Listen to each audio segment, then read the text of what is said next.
മാഞ്ഞു ഭൂതകാലം ഇന്നിവന്റെ ഊഴം കൺതുറന്ന് കണ്ണിറച്ച് കാണുക മോണെ ജാട പച്ചയാ ജാട പുച്ഛമാണ് പോള.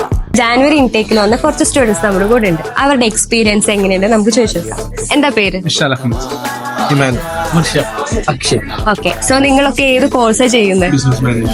ബാച്ചിലേഴ്സ് ആണ്. എത്ര മാസമായി വന്നിട്ട്? 3 months. ഓക്കെ ആയോ? UK വെതർ എല്ലാം ഓക്കെ ആണ്. എങ്ങനെയുണ്ട് കോഴ്സ്? ലൈക്ക് ഇവിടുത്തെ ഫാക്കൽറ്റീസ്, ടീച്ചിങ് എങ്ങനെയൊക്കെ ഉണ്ട് നിങ്ങൾക്ക് പോകുന്നത്? ബേസിക്കലി ലെക്ചേഴ്സ് എല്ലാം നല്ലോണം സപ്പോർട്ടാണ്. എല്ലാ കാര്യവും നമുക്ക് കറക്റ്റായിട്ട് എക്സ്പ്ലെയിൻ ചെയ്ത് തരും. പിന്നെ അവർ നമുക്ക് എന്തെങ്കിലും ഡൗട്ട്സ് ഉണ്ടെങ്കിൽ അവർ ക്ലിയർ ആയിട്ട് ചോദിച്ചാൽ മതി. പിന്നെ ആണല്ലേ. ലൈക്ക് നാട്ടില് നമ്മൾ പഠിക്കുന്ന ഒരു സ്റ്റൈലേ അല്ലല്ലോ, എൻറ്റയർലി ഡിഫറെന്റ് ആയി വരുമ്പോ. ലൈക്ക് നിങ്ങൾക്ക് പാച്ചപ്പ് ചെയ്യാൻ പറ്റുന്നുണ്ടോ? ക്യാച്ചപ്പ് ചെയ്യാൻ പറ്റുന്നുണ്ട്. പക്ഷെ ഇവിടെ അസൈൻമെന്റ് മറ്റേ നാട്ടിൽ നമുക്ക് എക്സാംസ് തിയറി, പക്ഷെ ഇവിടെ അസൈൻമെന്റും പിന്നെ ഓൺലൈൻ ടാസ്ക് അങ്ങനത്തെ ടൈപ്പ് ക്വസ്റ്റ്യൻസ് ഒക്കെയാണ് കൂടുതലും ചോദിക്കുന്നത്. ഓക്കെ, അപ്പൊ നിങ്ങൾ അക്കോമഡേഷൻ ഒക്കെ യൂണി അക്കോമഡേഷൻ ആണോ വരുന്നത്? പുറത്തുനിന്നാ വരുന്നത്. അപ്പൊ റെന്റ് ഒക്കെ എങ്ങനെയാ വരുന്നത്? ലൈക്ക് അഫോർഡബിൾ ആണോ?